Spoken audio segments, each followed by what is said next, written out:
hello again. Happy October. We are now in I think it is the third week of October, which is incredible. So I thought I would share, I'm calling it the second and third week of the Preptober process. I've been pretty busy, so now I'm kind of catching up with everything again. But without further ado, let's talk about my progress up to this point. So just as a refresher, I'm using the Natalia Leigh 2021 Preptober Workbook, which I found incredible to use. I think she has some really great resources, all just bound in this 40-page, or I think it's actually 80 pages, but 40-page double-sided book. So kind of going to what my plans are going to be for the final full week of October. I am looking, at least in the first part of the week, to focus on character development. And I'll get more into this. I'll show you a little bit of a preview later on in this video. But character development, including like boards and inspiration, and then the rest of the week on setting. And I'm hoping that this Saturday will be my first stream, just to use as an opportunity to make sure I have everything in place. And then also I have been planning the live stream tracker. I'm hoping to stream every Saturday. I'm thinking Saturday morning for the next Saturdays in November as kind of a writing prompt time to help me write, but also maybe help you write and inspire you to do that, as well as there's some other live streams happening. NanoWrimo has theirs on the 29th, but also on the 1st at 3 p.m. So feel free to do that. Feel free to comment down below if there's any other live streams I can join.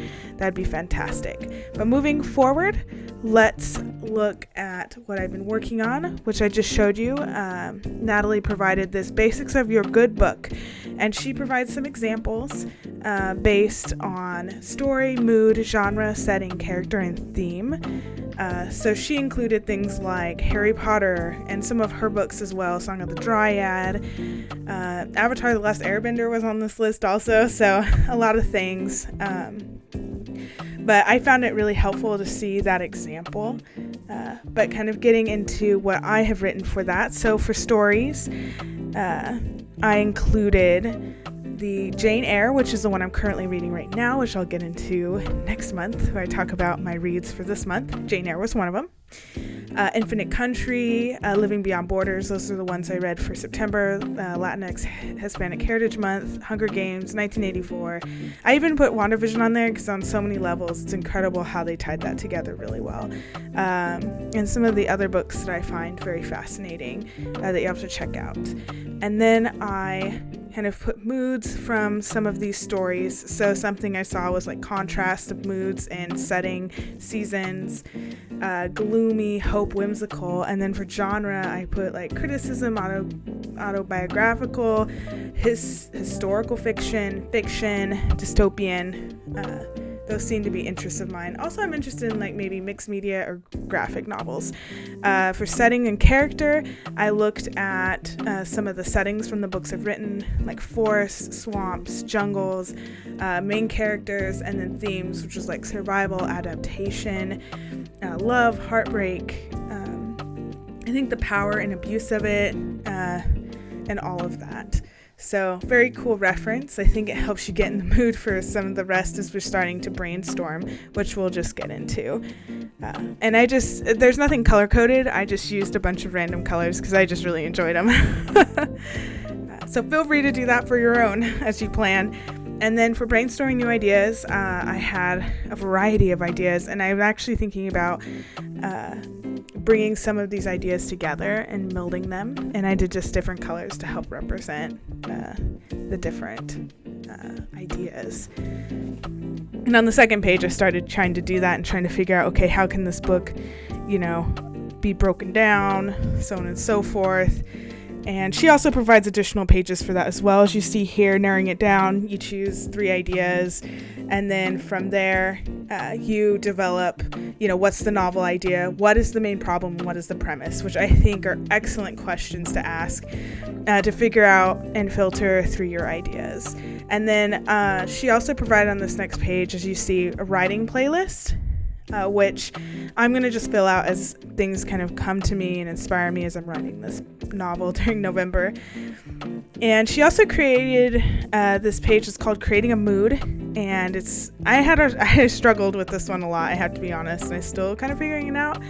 But I can definitely confidently say from the last 2 questions where it talks about, what books or movies do a great job of conveying mood, I put Jane Eyre just because I don't want to spoil anything, but they use like weather and seasons and how that kind of sets up the turn of events in the book, which is pretty cool, and how they do that. 1984, it's kind of a similar thing, but they do it by location.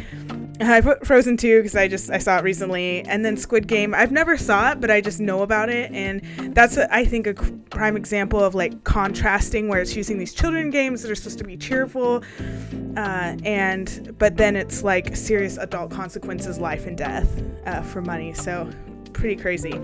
But I hope to see it eventually. We'll see.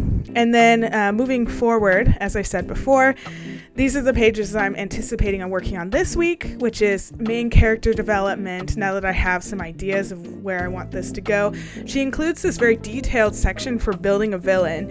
And I remember her mentioning in her previous videos that the concept is, you've got to have like a good villain, that has, some depth to it. And that's what makes like really good villains. And so she created that section for that. And then I hope later next week to work on settings. And she provides spaces for that as well, even setting visuals, which I think is fantastic. It can all be in one place. And what's pretty neat is I noticed at the end of this that she has a section for choosing your own POV. And basically what she does is she talks about it, breaks it down, and she provides sections that allows you to experiment and see, what's going to be appropriate for your own novel or your own story. So very cool. And then I think she ends with like an outline, which I will get to later down the line.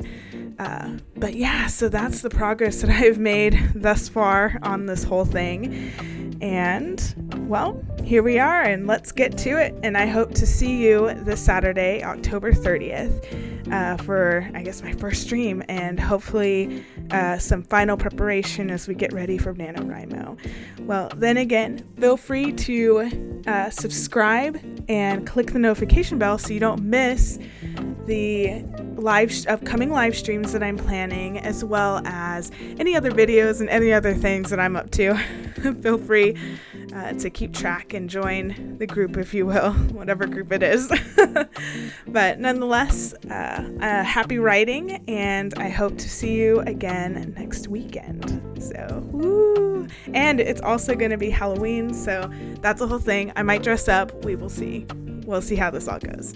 But then again, happy Preptober and happy October, and next weekend, happy Halloween. And in addition, we've got All Saints Day at the beginning of November. We've got Dia de los Muertos, everything. We got a lot of things going on. So feel free, have fun, start prepping for all of it, and I'll see you in the next video and hopefully in the next live stream. Bye!